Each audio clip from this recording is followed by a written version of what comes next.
la peur. Devant toi resterai-je debout? Vais-je tomber sur mes genoux? Chanterai-je Alléluia? Est-ce que je pourrais te parler? Je ne peux m'imaginer. Je ne peux m'imaginer. Je ne peux m'imaginer. Je ne peux m'imaginer. Je ne peux m'imaginer. Je ne peux m'imaginer. Je ne peux m'imaginer. Je ne peux m'imaginer.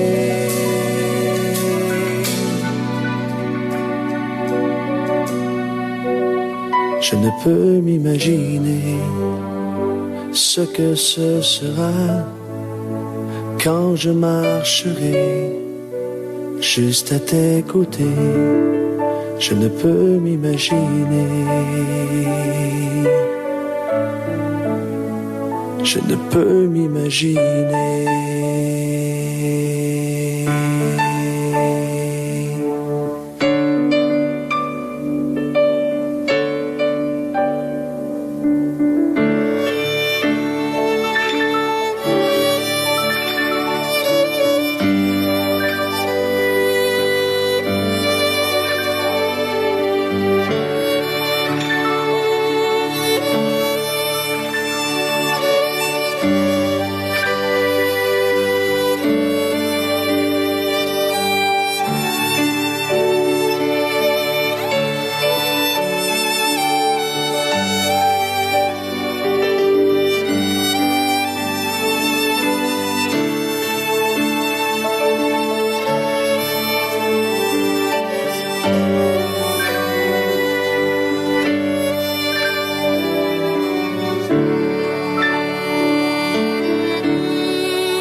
Je ne peux m'imaginer ce que ce sera quand je marcherai juste à tes côtés. Je ne peux m'imaginer ce que mes yeux verront lorsque ton visage sera devant moi. Je ne peux m'imaginer. Je ne peux m'imaginer. Entouré par ta grandeur, mon cœur va-t-il frémir? Danserai-je pour toi, mon Jésus? Serai-je saisi par la peur? Devant toi resterai-je debout? Vais-je tomber sur mes genoux? Chanterai-je Alléluia? Est-ce que je pourrais te parler? Je ne peux m'imaginer. Je ne peux m'imaginer. Je ne peux m'imaginer le jour où tu viendras pour me retrouver debout devant toi. Je ne peux m'imaginer. Tout ce que je ferai sera de t'adorer l'éternité. Je ne peux m'imaginer. Je ne peux m'imaginer. Entouré par ta grandeur, mon cœur va-t-il frémir? Danserai-je pour toi, mon Jésus? Serais-je saisi par la peur? Devant toi resterai-je debout? Vais-je tomber sur mes genoux? Chanterai-je Alléluia? Est-ce que je pourrais te parler? Entouré par ta grandeur, mon cœur va-t-il frémir? Danserai-je pour toi, mon Jésus? Serais-je saisi par la peur? Devant toi resterai-je debout? Vais-je tomber sur mes genoux? Chanterai-je Alléluia? Est-ce que je pourrais te parler? Entouré par ta grandeur, mon cœur va-t-il frémir? Danserai-je pour toi, mon Jésus? Serais-je saisi par la peur? Devant toi resterai-je debout? Vais-je tomber sur mes genoux? Chanterai-je Alléluia?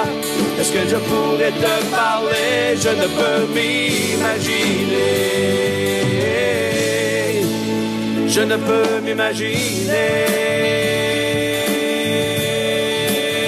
Je ne peux m'imaginer. Je ne peux m'imaginer. Je ne peux m'imaginer. Je ne peux m'imaginer. Je ne peux m'imaginer. Je ne peux m'imaginer.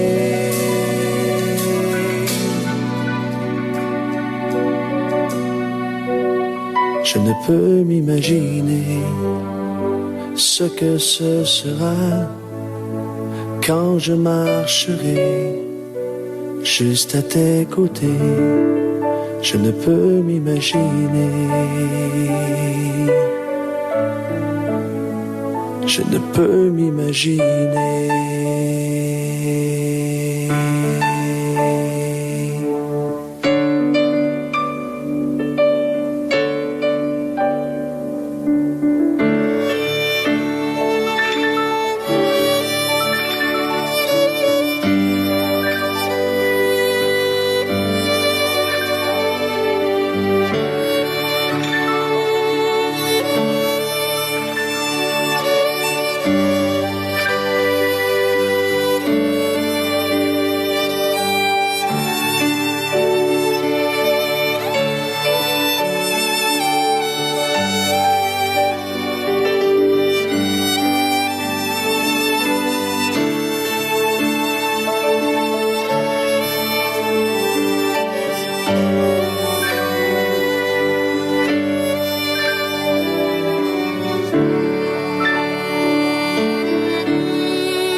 Gloire à notre Dieu. Nous sommes heureux d'être encore ensemble ce matin sur les antennes de la radio et oui, de la radio du ministère Restauration qui émet depuis l'avenue Farapos 312, un ministère situé à cette adresse et qui est dirigé par le pasteur Humberto Schmidt Vieira. Et nous émettons dans le cadre du département de l'appui aux étrangers et qui chaque dimanche et d'autres jours en français et d'autres jours en d'autres langues vous présente des études de la parole de Dieu. Et ce matin, nous sommes ensemble pour la leçon numéro 6 et j'aimerais nous conduire dans la prière devant le Seigneur. Notre Seigneur et notre Dieu, nous te bénissons. Nous nous rendons compte que sans toi, nous ne pouvons rien faire. Et ce matin, l'adoration dans le cœur, la louange dans la bouche, comme réalisant que nous t'appartenons en entier. Nous bénissons ton nom. Et nous prions que ce moment soit dédié à ta gloire, rien qu'à ta gloire. Et que ce qui sera dit soit inspiré. C'est toi qui le fais au travers de nous, puisque c'est Jésus qui vit au travers de nous. Et je veux me réjouir pour cela, Seigneur, et te donner toute la gloire. Merci, notre Père, pour ta présence. Merci de bénir, de guérir, de relever, de fortifier par ces lignes que nous allons prononcer de ta part, Seigneur. À toi toute la gloire au nom de Jésus. Amen. Voilà, donc nous sommes aujourd'hui samedi et nous serons ensemble autour de la leçon numéro 6. Leçon numéro 6 qui s'intitule « Analyse de l'environnement extérieur et introduction à la planification stratégique proposée par Paul ». La dernière fois, nous avons consacré la leçon numéro 5 à l'analyse de l'environnement intérieur. Et nous disions dans une partie, à un moment de la leçon, que la leçon prochaine, celle d'aujourd'hui, sera consacrée à l'analyse de l'environnement extérieur. Et donc, c'est aujourd'hui la leçon numéro 6 qui s'intitule « Analyse de l'environnement extérieur ». Donc, le test de base se trouve dans Luc chapitre 14, le verset 31. Luc 14, 31, où quel roi, s'il va faire la guerre à un autre roi, ne s'assied d'abord pour examiner s'il peut, avec 10 000 hommes, marcher à la rencontre de celui qui vient l'attaquer avec 20 000. 10 000 contre 20 000. Il doit s'asseoir, évaluer, calculer, examiner, pour voir s'il peut, avec 10 000, la moitié, marcher à la rencontre de celui qui vient l'attaquer avec 20 000. Voilà, nous sommes la leçon va s'appuyer sur ce verset, et pendant que nous faisons l'analyse de l'environnement extérieur et faisons une introduction à la planification stratégique proposée par l'apôtre Paul.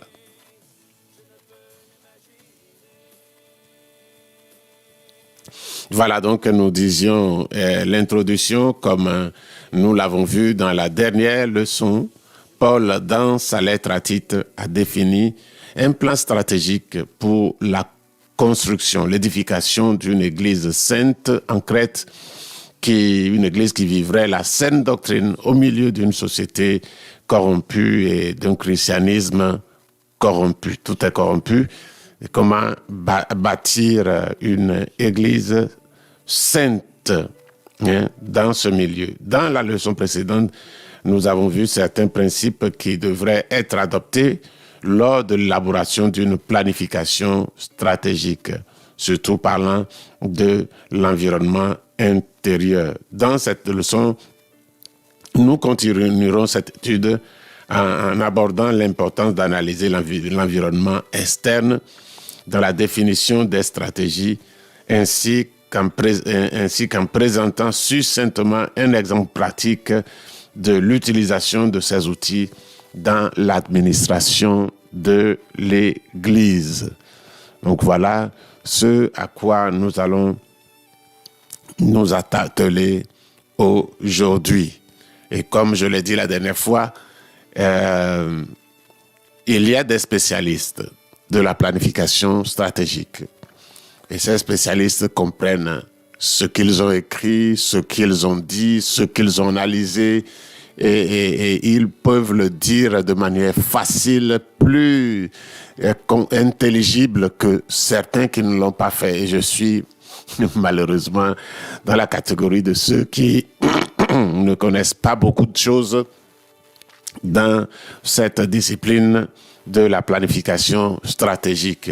Mais en lisant, en relisant, en essayant de comprendre, en élaborant cette leçon, oui, ça m'a pénétré jusqu'à un certain niveau. Et puis, je vous donnerai ce que j'ai compris et cela pourra vous aider. Donc, comme je le disais, je ne suis pas un technicien approfondi dans ce domaine, mais cela nous permettra quand même d'aller plus, de comprendre, d'envisager, de comprendre le cours et la leçon et d'envisager, si besoin est, de l'utiliser. C'est quelques connaissances dans les domaines où nous aurons besoin de les utiliser. Donc, parlant de l'environnement externe, nous parlons de l'environnement externe comme nous l'avons étudié, l'environnement l'analyse de l'environnement de FOFM, comme nous l'avons dit. L'anglais dit SWOT, Strength, Weakness, Opportunity and Threats. Cela veut dire force, opportunité, faiblesse et menace. Et donc, peut-être nous diviser l'environnement extérieur. Nous allons diviser l'environnement extérieur en deux et nous verront les forces et les faiblesses que nous allons analyser en détail.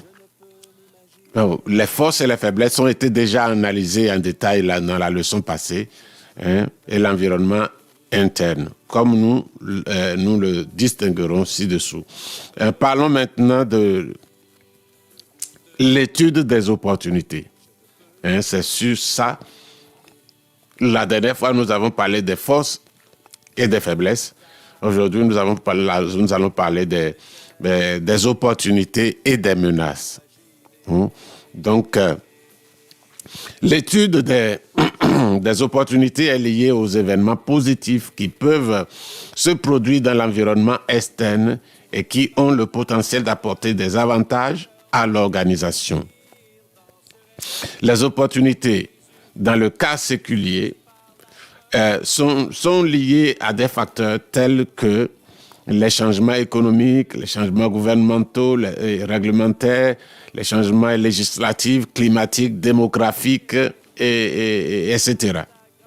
Donc, généralement, les opportunités se présentent pour l'ensemble du segment concurrentiel de l'organisation. C'est-à-dire, ces opportunités ne se présentent pas seulement pour l'organisation qui souhaite mettre en place une planification stratégique, mais cette opportunité s'ouvre à toutes les organisations du même genre,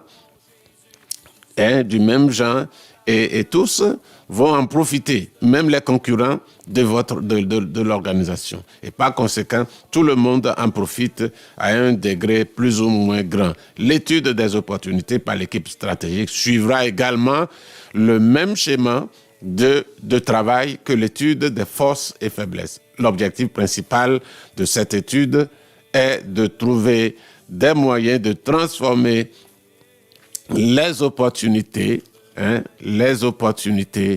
en atouts futurs. Après l'analyse, l'équipe stratégique aura une vision qualitative et quantitative des opportunités disponibles dans l'environnement extérieur à l'organisation. De cette façon, il pourra identifier ces opportunités, établir des priorités d'action pour obtenir et transformer les opportunités ou ces opportunités en force pour l'organisation. Voilà ce qui peut en être des opportunités. Donc, il y aura dans l'analyse de l'environnement extérieur de la compagnie, de la société,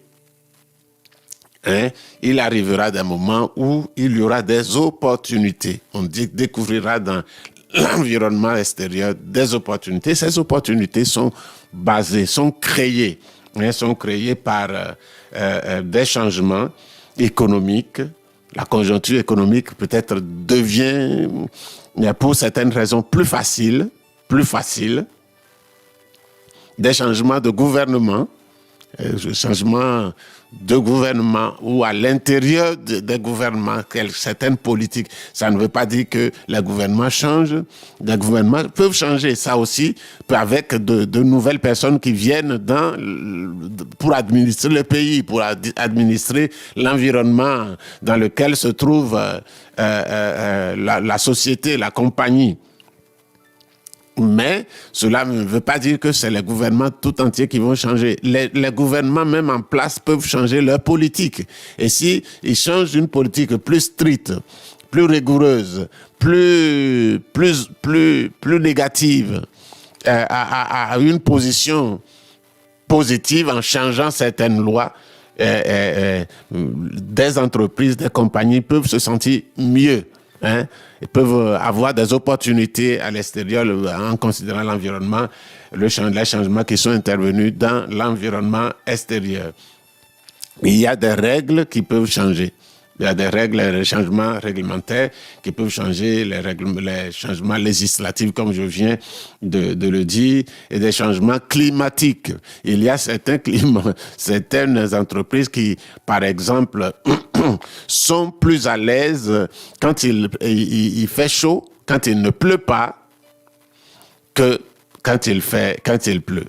D'autres, à cause de ce que ils peuvent, par exemple, s'ils vont chercher leurs marchandises, s'ils vont chercher leurs produits de base dans l'arrière-pays où il n'y a pas de bonne route, en saison sèche, c'est plus pratique. On peut aller à la saison sèche, mais quand il pleut, les camions se déplacent plus difficilement sur des routes de terre battues. C'est plus difficile. Et donc, ce sont des changements climatiques. D'autres peuvent être...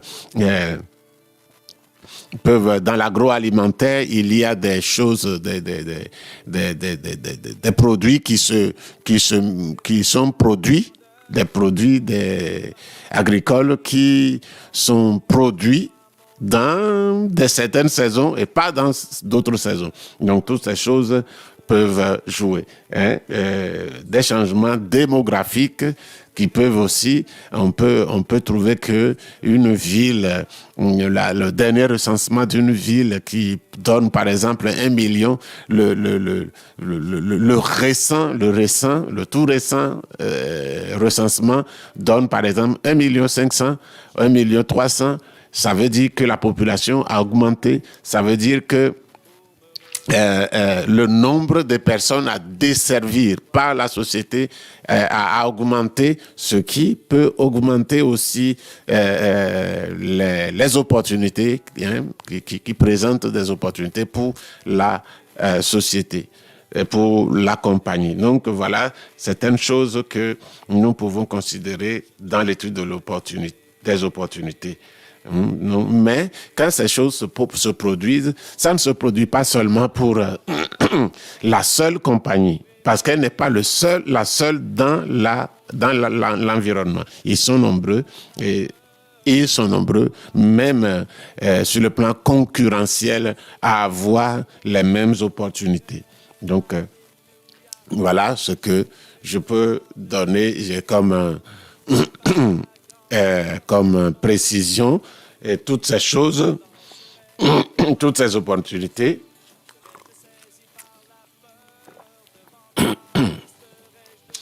L'objectif principal de cette analyse est de trouver les moyens de transformer les opportunités en atouts futurs, de les considérer afin de les transformer en atouts futurs. Après l'analyse, l'équipe stratégique aura une vision qualitative et quantitative des opportunités disponibles dans l'environnement extérieur à l'organisation.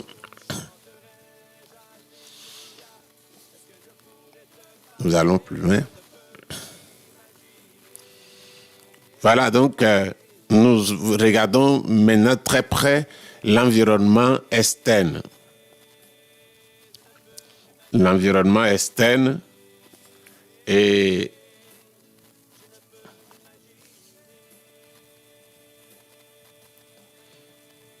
dans l'environnement externe, nous voyons quand une menace apparente peut se transformer en opportunité.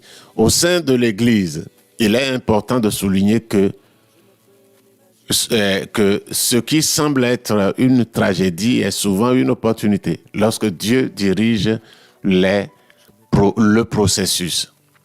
Lorsque Dieu dirige le processus, ce qui semble être une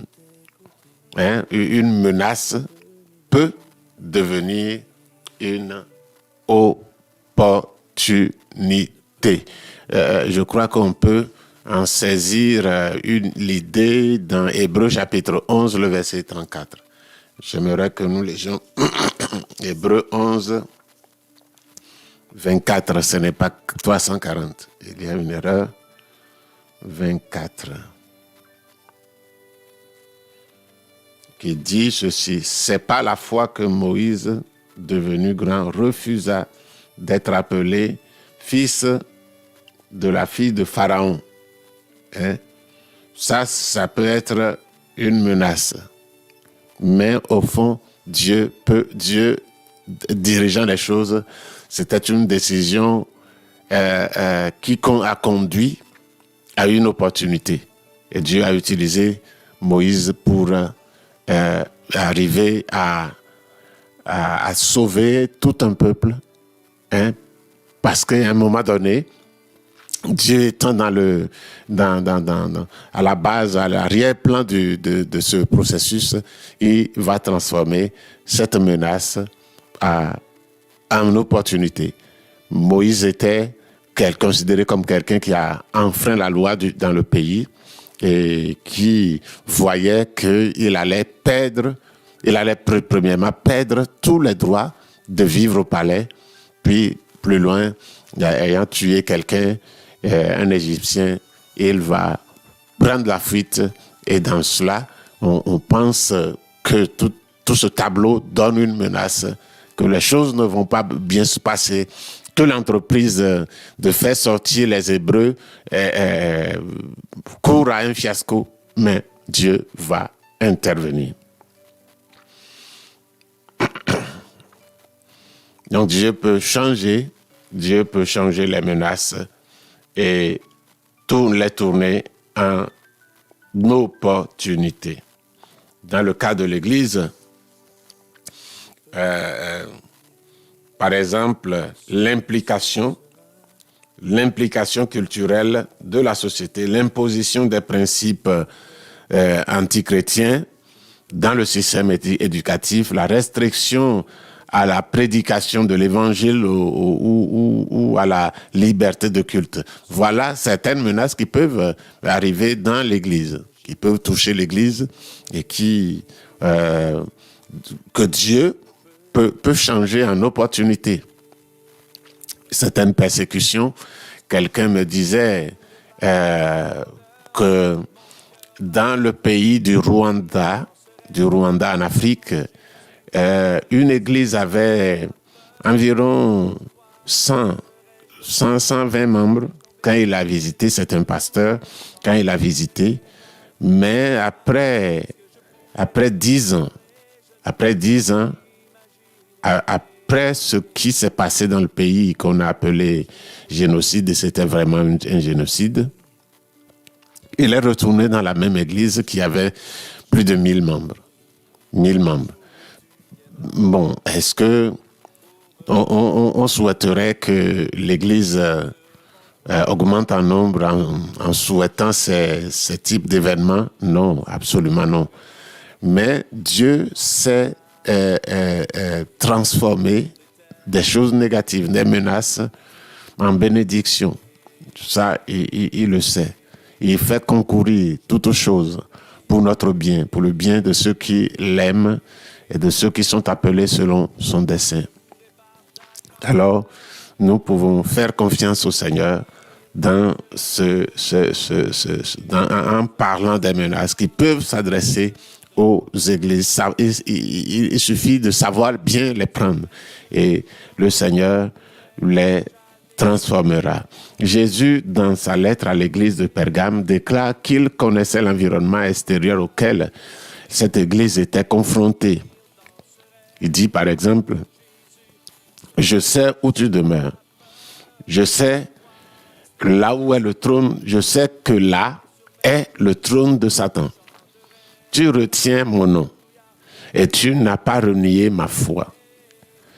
Même au jour d'Antipas, mon témoin fidèle, qui a été mis à mort chez vous, là où Satan a sa demeure. » Voilà ce que Jésus dit, mais il va encourager l'Église, même que Satan a sa demeure, à son trône là, l'action de Dieu était dans l'Église. Et l'Église était une église de foi qui gardait la parole de Dieu, qui gardait le nom du Seigneur, qui acceptait de souffrir pour la gloire de Dieu et qui a gardé la doctrine, c'est-à-dire la foi en sa parole. Donc, Dieu sait tout. Ayez toujours à l'esprit que nous sommes en train de voir cette planification en détail, c'est la planification stratégique, ce qu'on appelle planification stratégique, afin de savoir premièrement que Dieu a dévancé les hommes. Et pendant que Paul adressait cette lettre et exposant comme un fin technicien, un fin connaisseur de la planification stratégique, pendant qu'il le faisait, il n'avait aucune connaissance de cette discipline à son époque. Il ne s'est appuyé sur aucune ressource humaine, aucun matériel humain. Mais Dieu, qui est le détenteur de toute la sagesse et toute la connaissance, lui a inspiré ces choses. Et probablement ceux qui ont travaillé, ceux qui ont été les pionniers, il se peut qu'ils soient, je ne l'ai pas lu, mais il se peut qu'ils se soient inspirés à un moment ou à un autre d'un texte biblique, d'un passage biblique, d'un chapitre ou d'un livre comme celui de Tite. Nous vous rappelant que beaucoup de lois, les lois qui gouvernent tous les pays, sont des lois que la Bible a été utilisée pour mettre en place. Ça, il y a des preuves. Et Dieu dévance toutes choses. Même si maintenant les lois sont en train de se désagréger, de se détériorer, pour aller dans le sens contraire des choses que Dieu nous demande, Dieu a premièrement exposé dans la Bible. Sachez que au commencement, ce n'était pas comme ça. Aujourd'hui, il y a une autre influence qui est celle de l'Antichrist, qui essaie de balayer toutes les lois qui tirent leur origine de la parole de Dieu pour mettre leurs lois anti-bibliques. C'est ce que nous appelons anti-chrétiens. Ils injectent des lois, des connaissances, des disciplines anti-chrétiennes dans le système éducatif. Ils restreignent la prédication et la liberté de culte, etc. Donc, deuxièmement, cette discipline, nous l'étudions parce que nous voulons l'utiliser pour bénir l'Église. Du moment où son origine est biblique et de Dieu, pour bénir l'Église. Et nous sommes là, nous devons faire attention afin de savoir comment nous pouvons tirer profit de ces choses.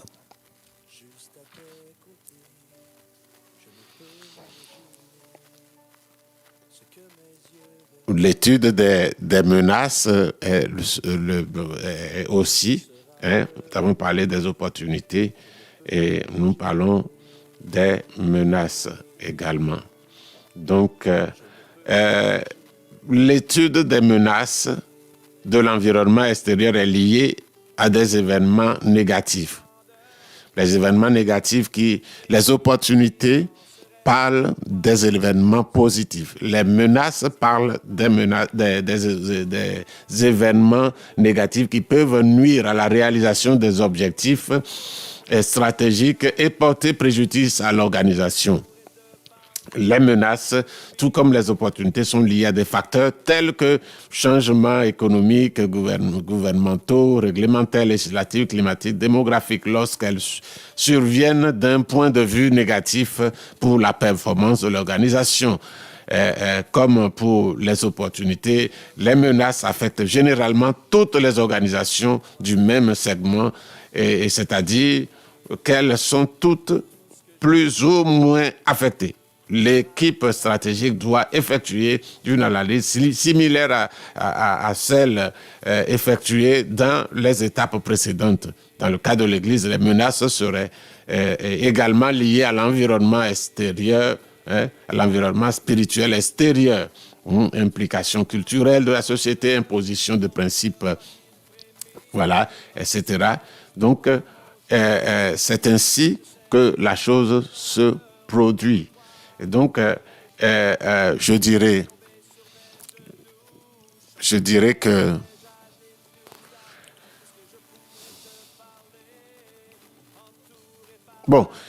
je dirais que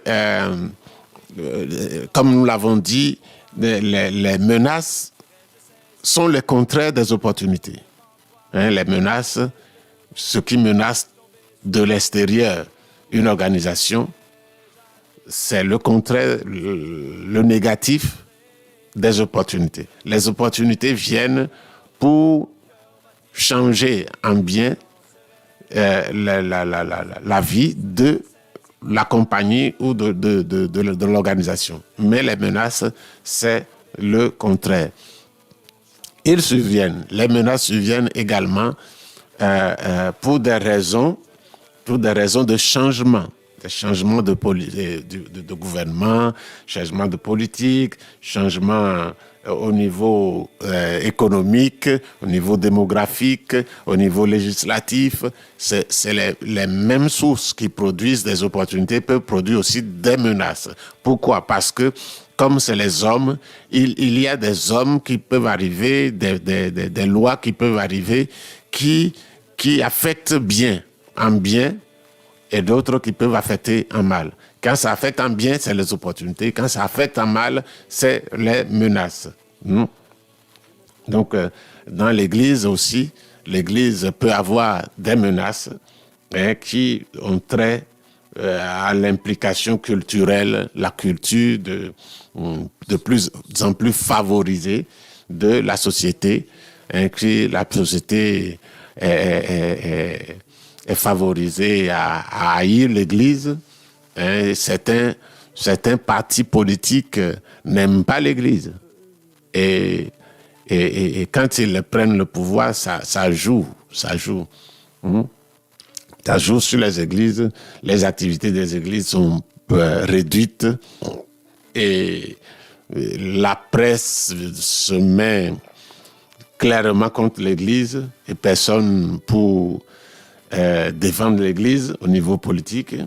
Il y a des impositions des principes comme aujourd'hui nous avons l'idéologie du genre où insidieusement et progressivement, mais lentement mais sûrement, dans certains pays occidentaux, dans certains pays qu'on dit des pays émergents, et même dans certains pays en voie de développement, il y a déjà cette idéologie du genre, cette liberté qu'on ne peut plus mettre en question sur les gens du même sexe qui se marient. Et à l'école, on commence à enseigner aux enfants que on ne naît pas garçon ou fille. On choisit d'être garçon, on choisit d'être fille. Et cet enseignement rentre déjà dans la tête des gens et crée beaucoup de difficultés. Beaucoup de difficultés parce que naturellement, on est garçon. ou fille, naturellement. Dieu a ainsi fait les choses.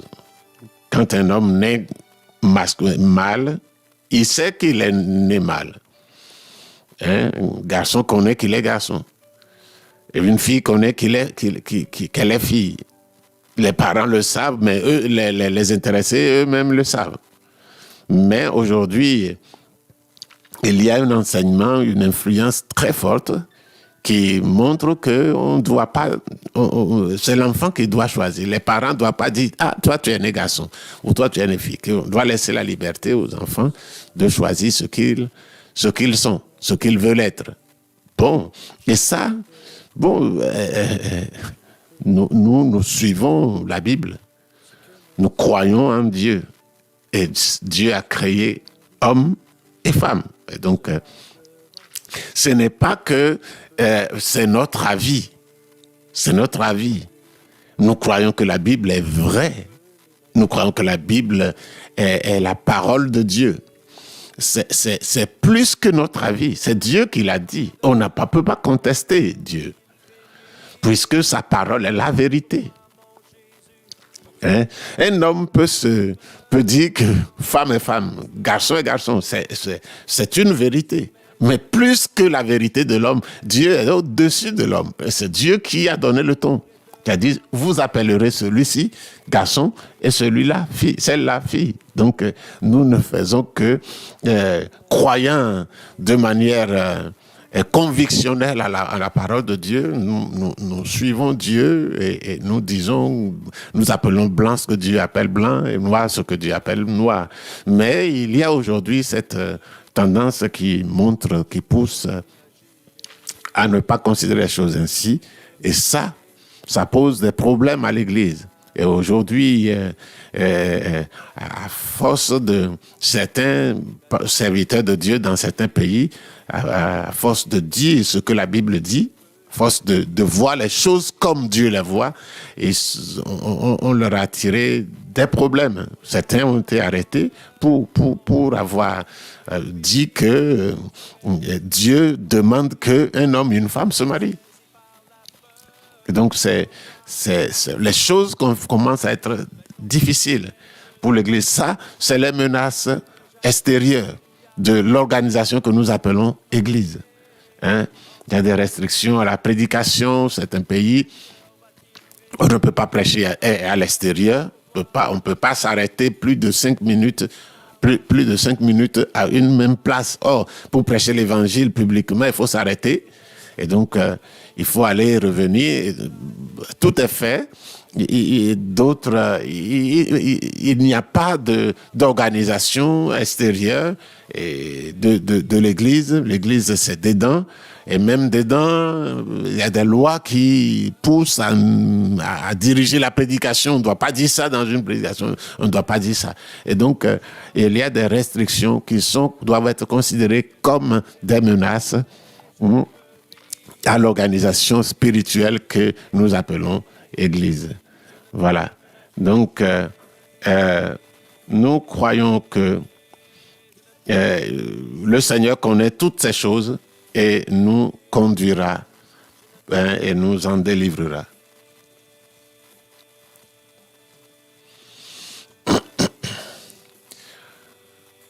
Voilà. Dans la deuxième partie de l'environnement extérieur, c'est mal planifié. Nous en avons déjà parlé et nous avons cité l'église de Pergame qui connaissait l'environnement extérieur auquel l'église Jésus, notre Seigneur, connaît l'environnement extérieur auquel l'église est confrontée. De même, comme les autres variables d'une planification, les menaces peuvent également être révélées par le Saint-Esprit, permettant à l'Église d'agir à l'avance. Dieu est un Dieu d'ordre,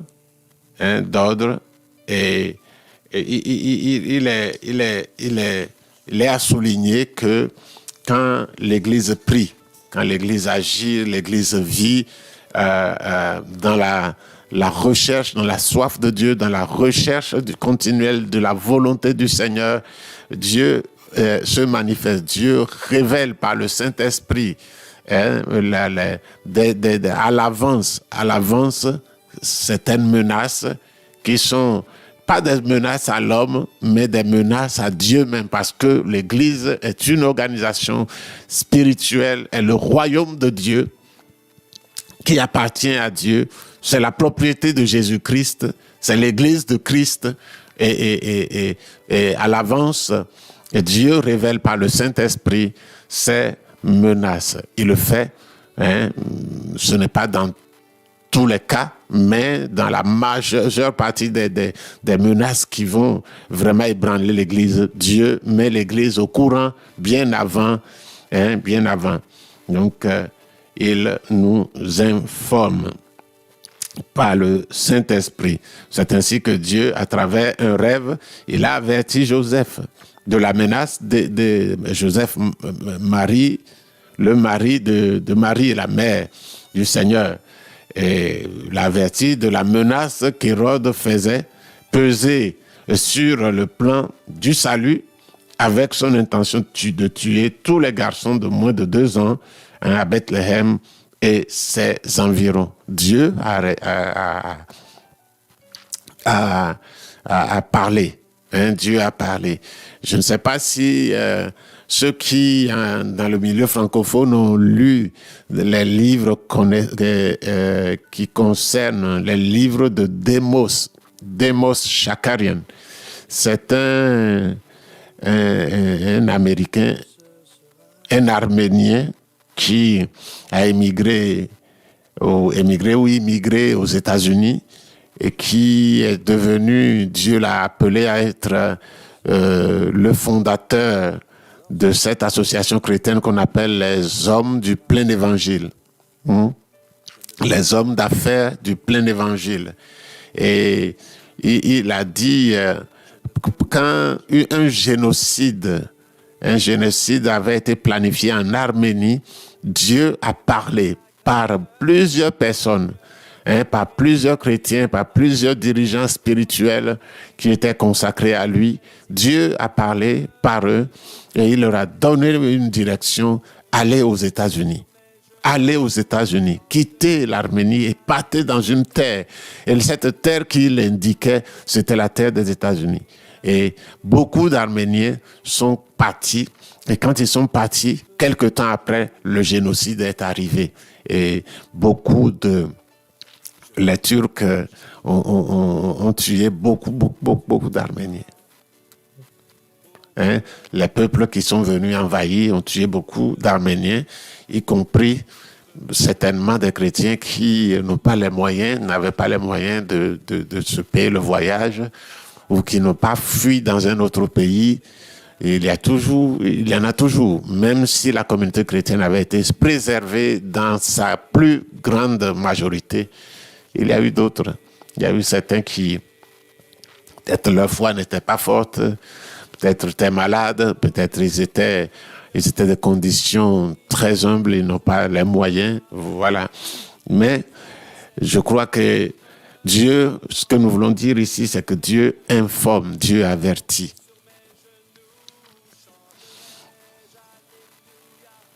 Dieu avertit, Dieu parle à son Église et lui donne tout ce qu'il doit faire avant que ces menaces arrivent.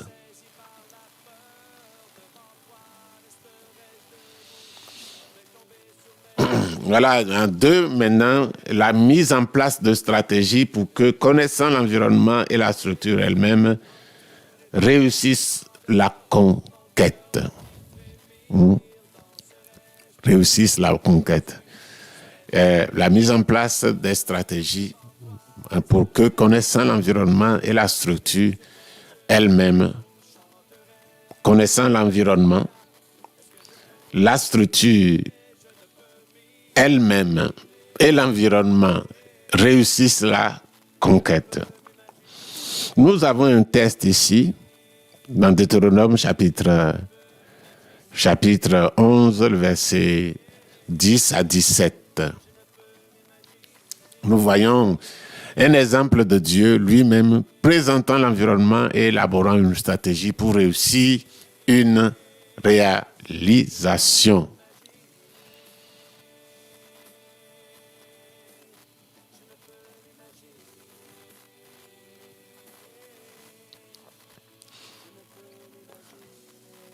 Voilà.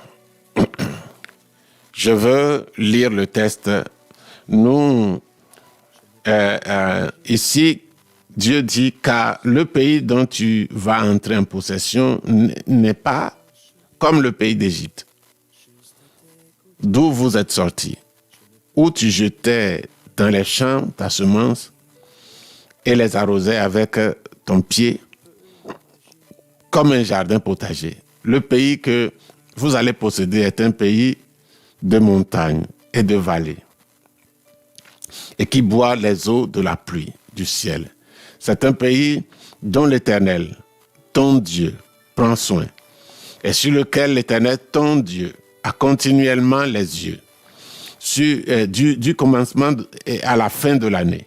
Si vous obéissez à mes commandements que je vous prescris aujourd'hui, si vous aimez l'Éternel, votre Dieu, et si vous le servez de tout votre cœur et de toute votre âme, je donnerai à votre pays la pluie en son temps, la pluie de la première et de l'arrière-saison.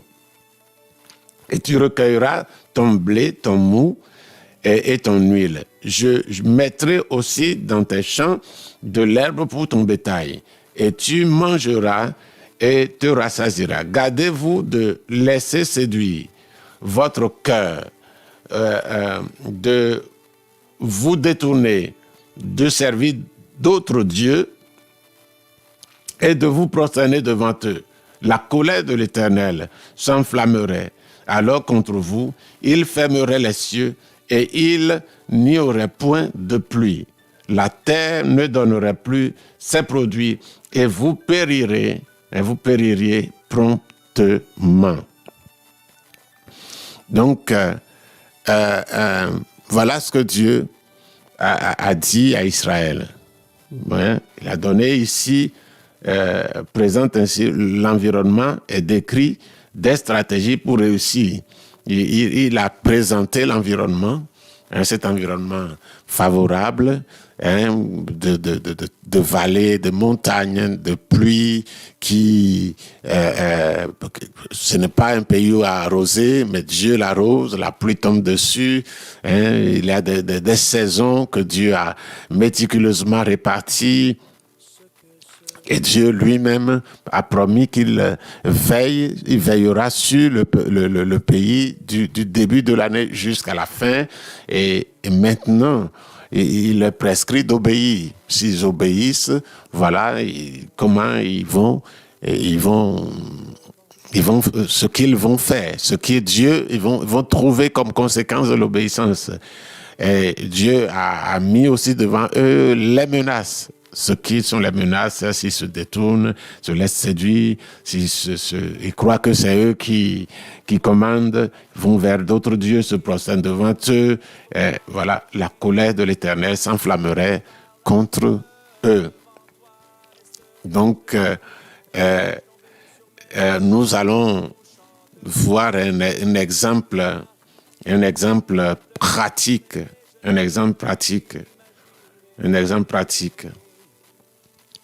Pour une meilleure compréhension, présentons sous une forme très succincte un exemple hypothétique. Imaginons une congrégation qui compte un grand nombre de baptêmes. Des gens viennent dans l'église, beaucoup sont des nouveaux baptisés. Des baptêmes, des réconciliations, des anciens chrétiens qui reviennent, des adhésions, mais au même moment, que beaucoup de gens entrent par la porte d'entrée, beaucoup sortent aussi par la porte arrière. Si appliquons la méthode d'analyse, force, opportunité, faiblesse, menace, SWOT ou FOFM. FOFM. Passons au F d'abord. Passons au F.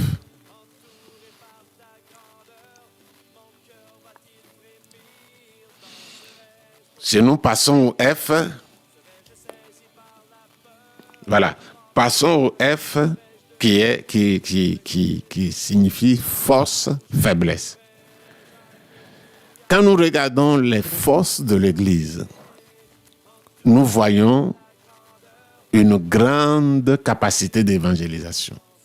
Mais quand nous regardons les faiblesses de l'Église, après avoir réfléchi, nous voyons une faible capacité d'édification des membres conquis ou encore une faible capacité à conduire les évangélisés à une expérience de la nouvelle naissance.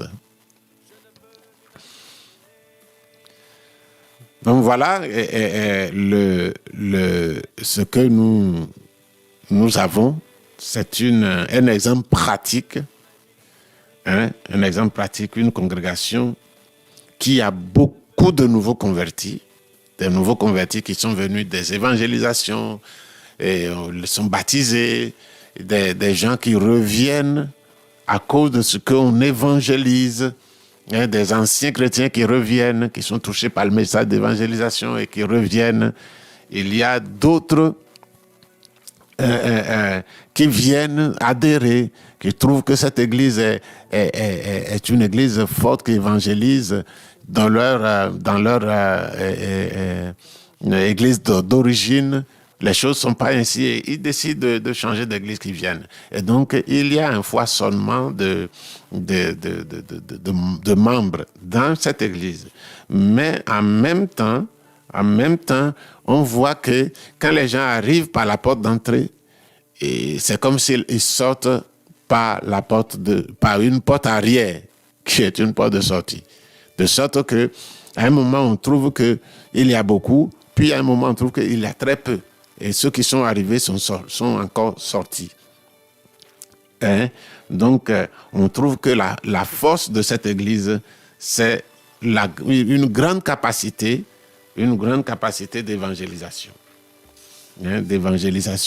Mais on trouve en même temps que la raison pour laquelle les gens sortent de l'église la raison, c'est que ils ont une faible capacité d'édification des membres gagnés, ou même une faible capacité de conduire les évangélisés à une nouvelle naissance. Soit ils n'enseignent pas, ils n'enracinent pas les nouveaux convertis, ou soit même ceux qui sont venus à l'église, ceux qui ont été touchés par l'évangile et qui sont venus à l'église, on ne les a pas aidés à découvrir ce que c'est que la nouvelle naissance et à se laisser transformer par manque de connaissances. Des gens sont bien intentionnés, ils arrivent dans l'église, mais ils n'ont pas été enseignés et donc ils n'ont pas connu l'expérience de la nouvelle naissance. Et donc, à un moment donné, ils s'en vont. Et cela est difficile. Donc, voilà un cas pratique d'une église. Et ça se voit, c'est un cas que j'ai déjà vu, que certains d'entre vous ont déjà vu, expérimenté même. Et ici, l'apôtre Paul appelle cette capacité de gagner les âmes avec une arme de la main droite. Selon la version Darby, Darby dit ça. Darby parle de l'arme de la main droite dans 2 Corinthiens chapitre 6, le verset 7. Mais Louis II appelle cette arme l'arme offensive. L'arme offensive. Et généralement, l'arme de la main droite, c'est l'arme que le soldat romain utilise pour offenser, pour attaquer. Et le bouclier est l'arme de la main gauche. Et donc, quant à la capacité de préserver de préserver les membres. L'apôtre l'appelle la conquête, l'arme de la conquête. Hein,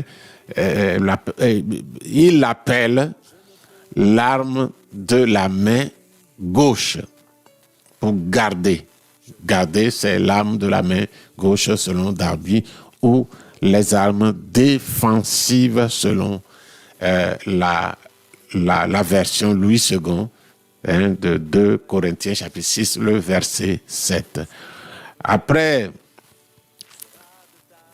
avoir analysé les 2 forces de notre Église, les opportunités et les menaces doivent être analysées comme aussi.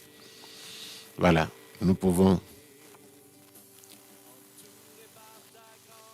Allons écouter une chanson et puis nous continuerons tout à l'heure.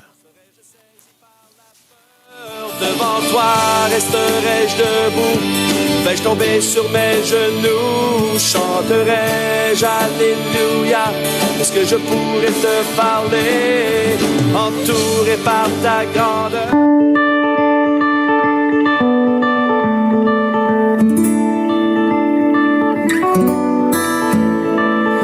Quand le vol de la tempête vient assombrir ton ciel bleu, au lieu de baisser la tête, compte les bienfaits de Dieu.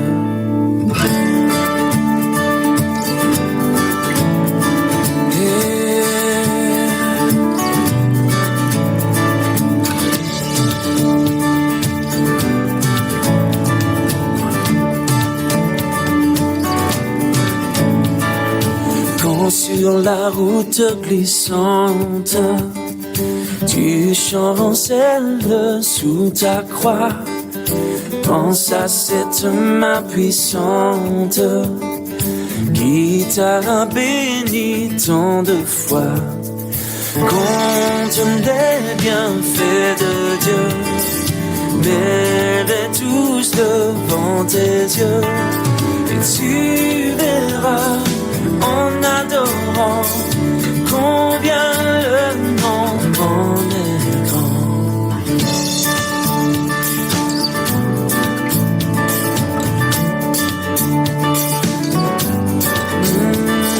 Si tu perds dans le voyage plus d'un cher et doux trésor, pense au divin héritage qui là-haut te reste encore. Compte les bienfaits de Dieu, mets-les tous devant tes yeux, et tu verras en adorant combien le nom en est grand. Compte les bienfaits de Dieu, mets-les tous devant tes yeux, et tu verras en adorant combien le nom en est grand.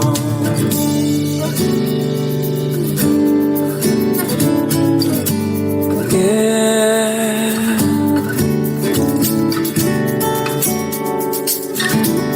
Compte les bienfaits.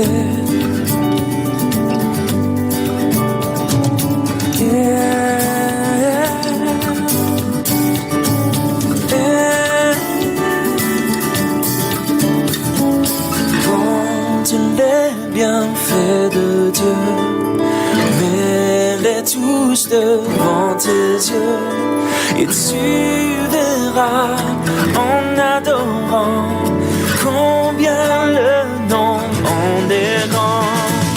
Compte les bienfaits de Dieu, mets-les tous devant tes yeux, et tu verras en adorant combien le nom en est grand. Oh, oui, tu verras en adorant combien le nom en est grand.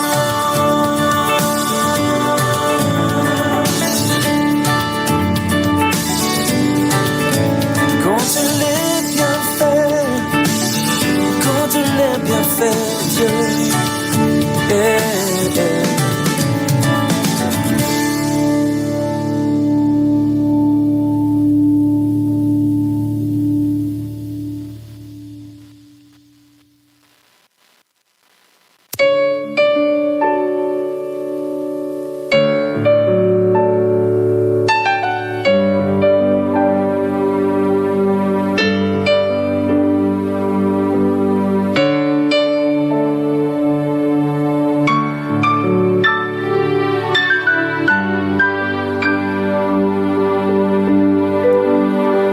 Je ne peux m'imaginer ce que ce sera quand je marcherai juste à tes côtés. Je ne peux m'imaginer ce que mes yeux... Voilà, nous revenons. Donc, nous étions en train de parler d'un exemple pratique et succinct.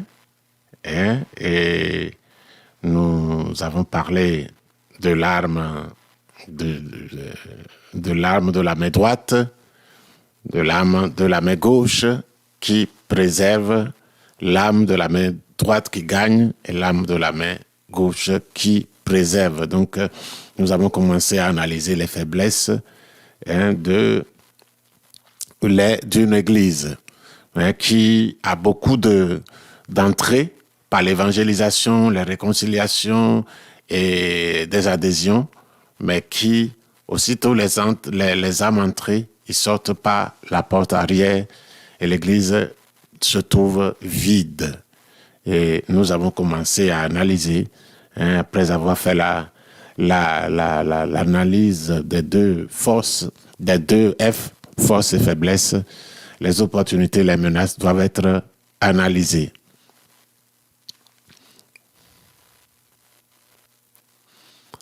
Maintenant, nous allons continuer à analyser les opportunités. Voilà.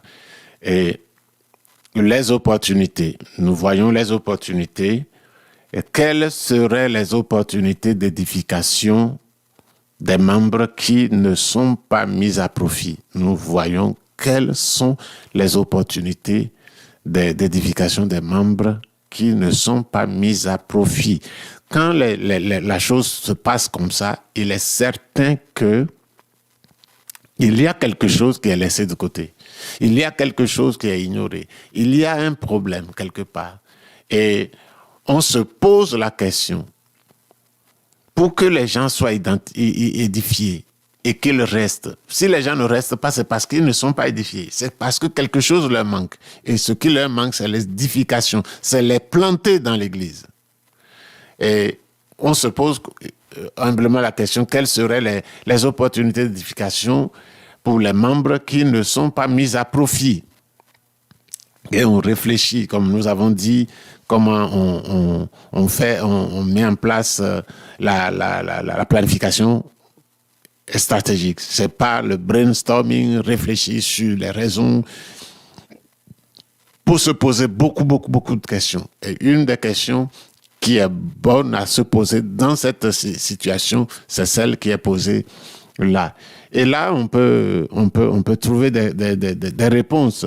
On peut se poser des questions et des réponses, et trouver des réponses. Et ces réponses vont nous servir. Voilà, donc l'une des questions qu'on peut se poser, c'est le programme éducatif de l'Église à travers l'école biblique. Mais questionner le programme éducatif de l'Église à travers l'école biblique. Est-ce qu'il y a une école biblique? Est-ce qu'il y a une école pour enseigner? Deuxième, enseigner les nouveaux qui arrivent. Deuxièmement, l'utilisation du matériel pédagogique mis à la disposition par le ministère. Est-ce que nous enseignons, le ministère a mis le matériel d'enseignement à la disposition de chaque église pour qu'on les utilise pour enseigner les nouveaux? C'est des matériels qui ont fait leur preuve dans plusieurs églises. Et si ton église a un problème comme ça, tu te poses des questions concernant l'utilisation de ce matériel pédagogique mis à la disposition par le ministère. Une autre question, c'est de savoir les cours de formation pour enseignants à la parole de Dieu offerts par le ministère. Est-ce que le pasteur ou les enseignants qui enseignent à l'école biblique, si l'école biblique est là, les enseignants, est-ce qu'ils ont suivi les cours de formation? Est-ce qu'ils enseignent de manière efficace? Est-ce qu'ils ont suivi les cours de formation pour enseignants à la parole de Dieu? Ces cours-là sont offerts par le ministère. Est-ce qu'ils sont? Maintenant, quelles seraient les menaces? Quelles seraient les menaces? Par exemple, une menace peut être l'existence d'églises libérales qui combattent la saine doctrine. Les menaces, quand on finit de se poser ces questions, on vient aux menaces. Qu'est-ce qui peut, à l'extérieur, nous causer ça? Et on peut trouver qu'il y a des églises libérales qui offrent un salut moins cher, qui prêchent la route large, alors que nous prêchons le chemin étroit. Est-ce que c'est là? Est-ce que c'est ça qui nous menace? Deuxièmement, on peut se poser la question, un environnement spirituel dans la ville où les hommes forts n'ont pas été encore liés. Ça peut être un environnement spirituel. Un environnement spirituel.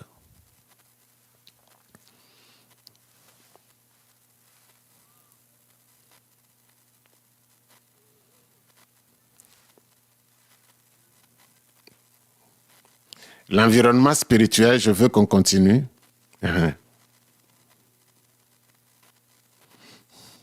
Voilà. Et assez. Voilà. Quelles seraient les instances? Est-ce que ce sont les libérales qui combattent la saine doctrine? Deuxièmement, est-ce qu'un environnement spirituel où, dans la ville où les braves, les hommes forts n'ont pas été liés? Parce que dans l'environnement de chaque église, il y a un environnement spirituel dans lequel les serviteurs devraient combattre pour que les hommes forts qui détiennent le milieu, qui ont leur milieu sous leur contrôle, soient détrônés, soient liés et que les âmes soient libres. Est-ce que c'est cela? Est-ce que c'est ce combat? Est-ce que c'est la distance entre les maisons de nombreux membres et le temple? Est-ce que le temple est situé trop loin, en dehors de la ville, ou trop loin de la zone où il y a plus de membres? Voilà les menaces qui peuvent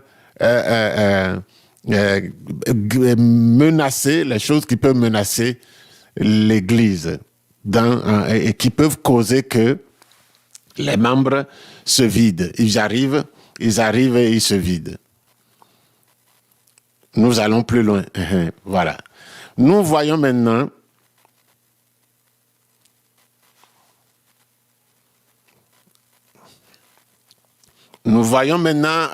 au vu de l'analyse. Au vu de l'analyse des stratégies révélées par le Saint-Esprit, ont pu être identifiées telles que il faut renforcer le résultat. Toutes les deux parties, quelles seraient les opportunités d'édification des membres qui n'ont pas été mises à profit?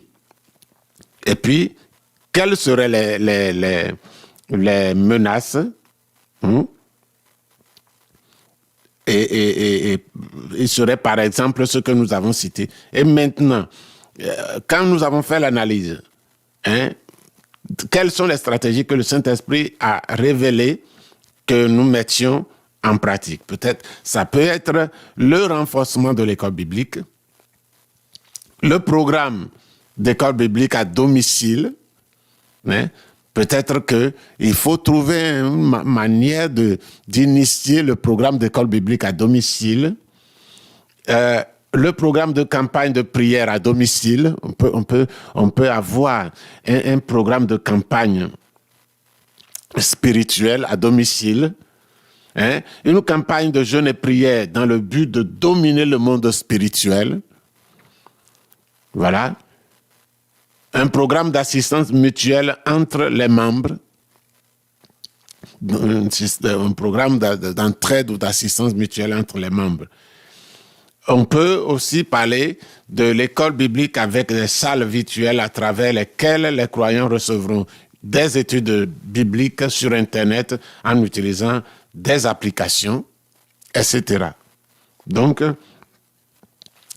après avoir réfléchi sur les opportunités qui ne sont pas mises à profit, après avoir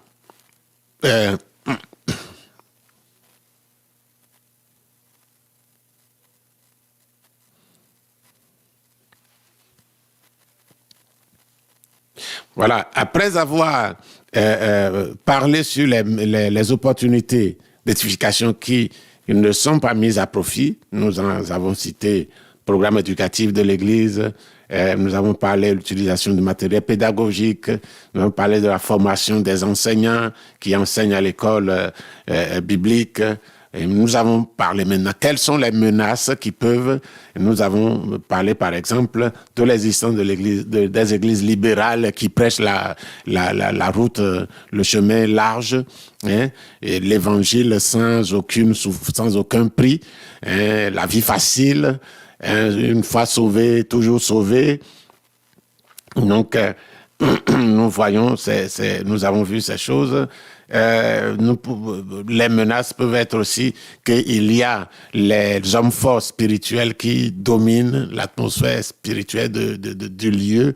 Et nous pouvons aussi avoir aussi que la distance entre la maison et l'église pose problème, est une menace.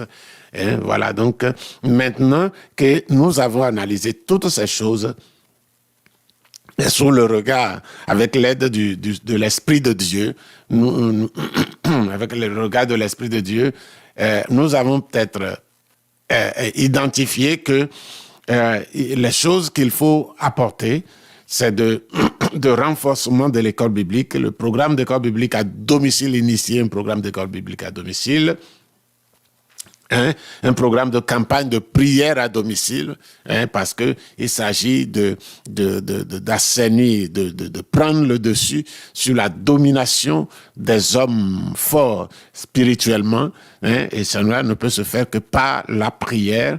On peut initier des prières à domicile, engageant les chrétiens à prier. On peut aussi, en plus de ça, avoir des programmes de prière très soutenus par le jeûne, dans le cadre de l'Église, dans le cadre des responsables, dans le cadre des fidèles, dans le cadre de l'Église tout entière, essayer d'envahir le monde spirituel dans la prière. On peut aussi créer des écoles bibliques, avec des salles virtuelles, c'est-à-dire sur Internet, parce que si on trouve que les gens ne viennent pas à l'école biblique, il faut trouver un moyen pour les toucher. Si c'est un endroit où les gens peuvent avoir accès facile à l'Internet, alors il serait bien d'initier quelque chose.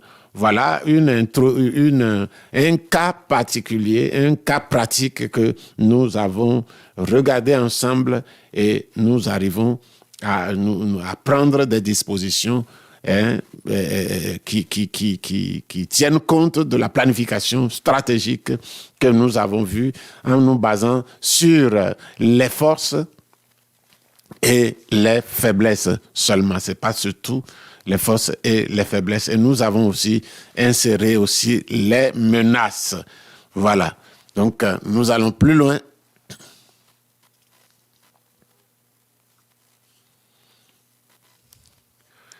Voilà donc un grand 5, l'introduction à la planification stratégique proposée par Paul. Nous verrons ensuite dans la prochaine leçon que les considérations de Paul à Tite au sujet de l'église de Crète sont en accord avec ce que la science moderne de l'administration mentionne comme planification stratégique. Nous voyons que l'auteur de la lettre expose à son disciple l'environnement extérieur dans lequel s'insérait l'église de Crète. Il montre les menaces et présente les outils avec lesquels Tite pourrait les surmonter et impacter le monde extérieur. Alors,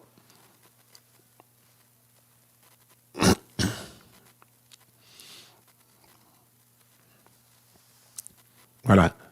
De même, l'apôtre révèle à son fils dans le ministère l'environnement interne de l'Église. Cela montre ses faiblesses, mais cela montre aussi à Tite le potentiel qu'il avait à porter de main pour inverser les faiblesses et mener l'Église à la victoire dans le monde des esprits.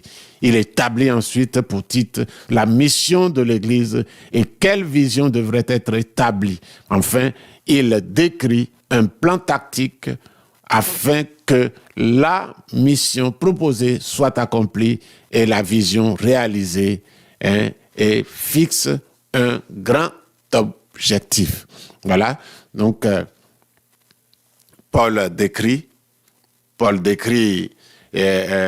toutes ces choses devant son enfant spirituel, et c'est fantastique que aujourd'hui toutes ces choses que Paul a parlé sont en accord avec les principes de la planification stratégique, ou je dirais, ce sont les éléments de la planification stratégique qui sont en accord avec ce que Paul avait déjà reçu du Saint-Esprit, parce qu'on dit généralement que c'est le plus ancien, c'est le plus jeune qui se soumet au plus ancien. Donc, il y a là tout ce que Tite avait besoin. Tite avait besoin de suivre en termes de révélation pour mener à bien le travail, la mission qui lui est confiée dans l'église de Crète. Maintenant, nous allons à la conclusion. Et l'Église fait partie d'une société laïque dominée par un système qui s'oppose à Dieu. Ça, vous le savez. Vous savez que la Bible appelle le monde. En même temps, ses membres sont influencés par des inclinations dérivées de la nature déchue elle-même, que la Bible identifie comme étant la chair. Par conséquent, Paul démontre que l'analyse de sa structure doit prendre en compte tous les facteurs qui l'impliquent. Pourquoi de nombreux croyants et de nombreuses églises stagnent-ils?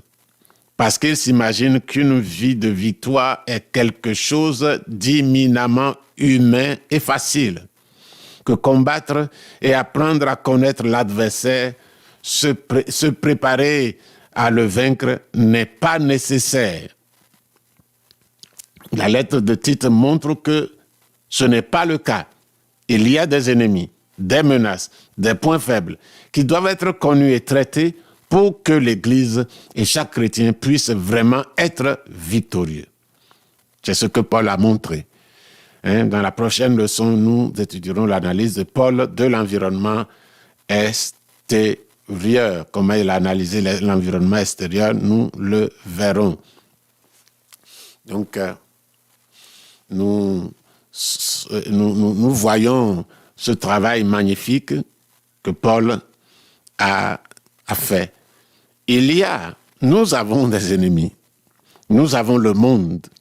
Nous sommes dans un environnement hostile. Le monde continue sans arrêt à vouloir aplatir l'Église, comme un rouleau compresseur à détruire l'Église, à la faire disparaître.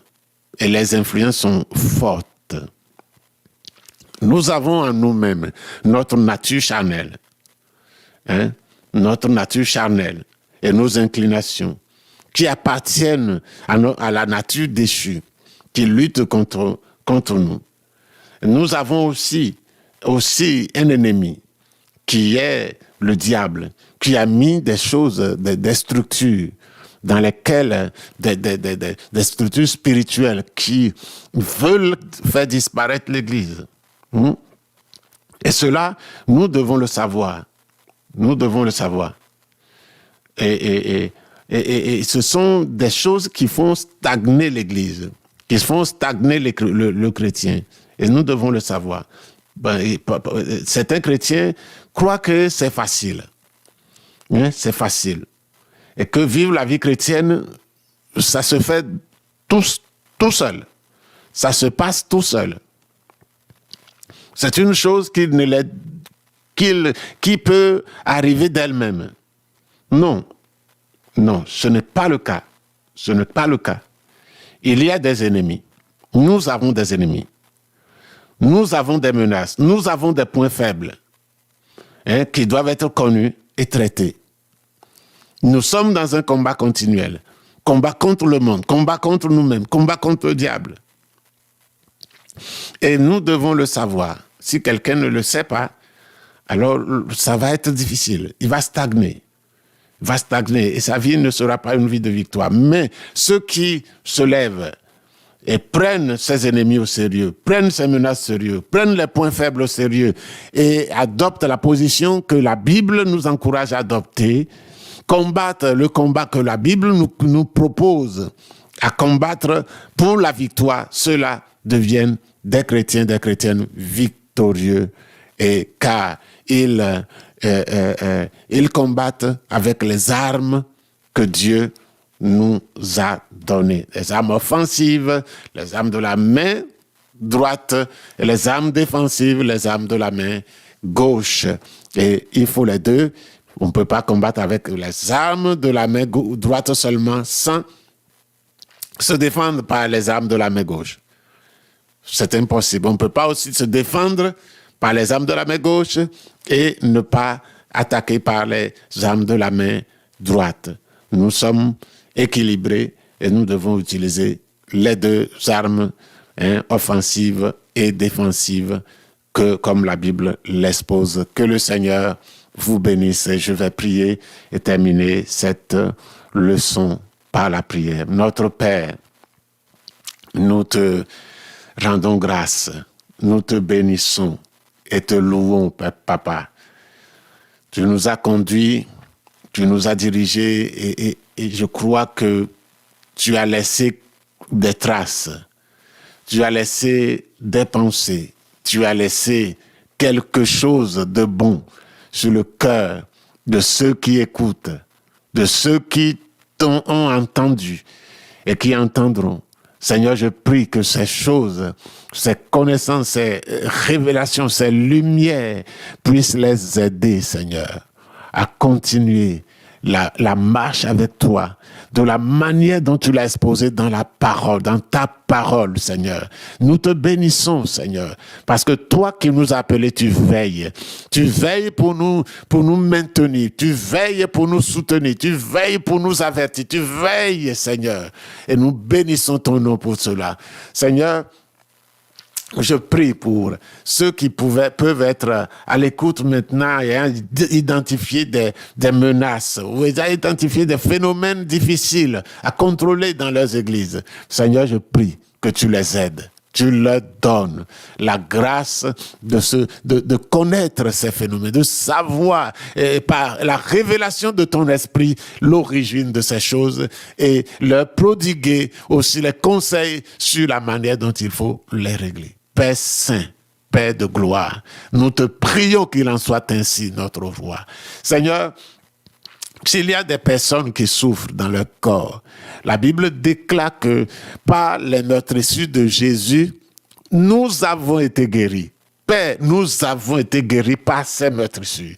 C'est pourquoi, au nom de Jésus-Christ, Seigneur, je déclare la guérison. Je commande à tous ceux qui, au corps de tous ceux qui m'écoutent, de reprendre la position de Dieu, la position normale. J'ordonne à ces maladies, à ces douleurs, à ces infirmités dans le corps de quitter maintenant, car Christ a déjà porté ces douleurs et ces infirmités. Vous n'avez plus de droit sur ces corps. C'est pourquoi, au nom de Jésus-Christ, je vous ordonne de quitter ces corps.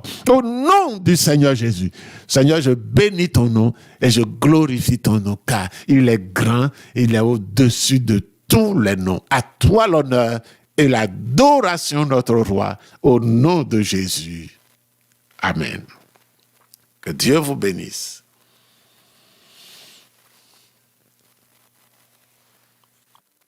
Je ne peux m'imaginer ce que ce sera quand je marcherai